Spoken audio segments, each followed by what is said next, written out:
Kano ke kaseera Mulindwa akalipota embeera y'obudde okuva mu kitongole ky'eggwanga ekivunaanyizibwa ku embeera y'obudde nga tuli wamu ne bannaffe aba Star TV emunyenye y'eggwanga omwanjuzi Agnes Nalukwago.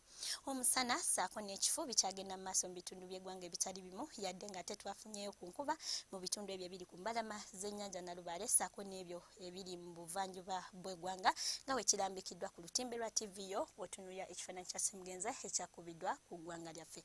Wabula mu biseera eby'olweggulo tulaba nti ebitundu ebyo ebya bukiikaddyo ssaako n'ebyo eby'omu buvanjuba bibadde bya kidedde nga mwetobeseemuko n'enkuba olwo ewasigadde omusana ne gwaka nga bwe gukubakubamu.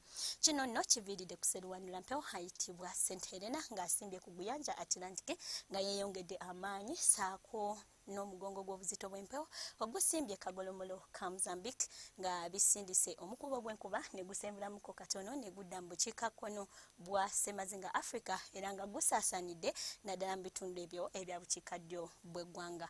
Wabula ate tulina ne kinuuna mpewo asimbye ku Sseguyanja Buyindi nga anuna empewo empeweevu ezandibadde zikunta nga zidda mu ggwanga lyaffe ssaako n'ekifu kikyagenda mu maaso mu ggwanga lyaffe olw'okuba sseruwandula mpewo eziri mu bukiikakkono bwa Ssemazinga Africa zikyasindika empewo enkalu nga zoolekera zidda mu ggwanga lyaffe. Enkya ku makya tusuubira okutandika olunaku n'omusana okwaka nga gukubakuba mu bitundu by'eggwanga ebisinga obungi wabula ate nga ebitundu ebyo ebya bukiikakkono tusuubira omusana okwememula olwo nno ebiri ku mbalama z'ennyanja Nalubaale tubisuubira okufuna oluwandagirize.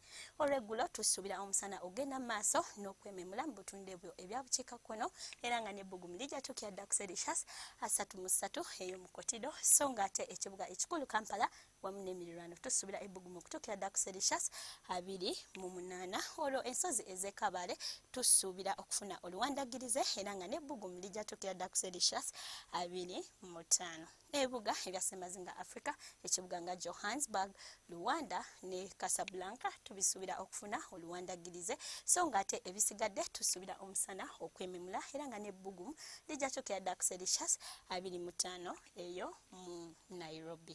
Ebibuga ebirala mu nsi ekibuga nga Moscow tukisuubira okuba n'obudde obw'obutiti wamu n'omuzira so ng'ate mu London tusuubira okufuna enkuba olwo mu Dubai tusuubira omusana okwememula era nga n'ebbugumu lijja tukira dda ku Celsius 21. N'enkya tulindirire wano ku Star TV emunyenye y'eggwanga obudde bwe bumu okufuna ebisingako bisange ku mutimbagano gw'ekitongole kyaffe nga egulambikiddwa ku lutimbe lwa TV yo. Sigadde ndi Agnes Nalukwago, weeraba.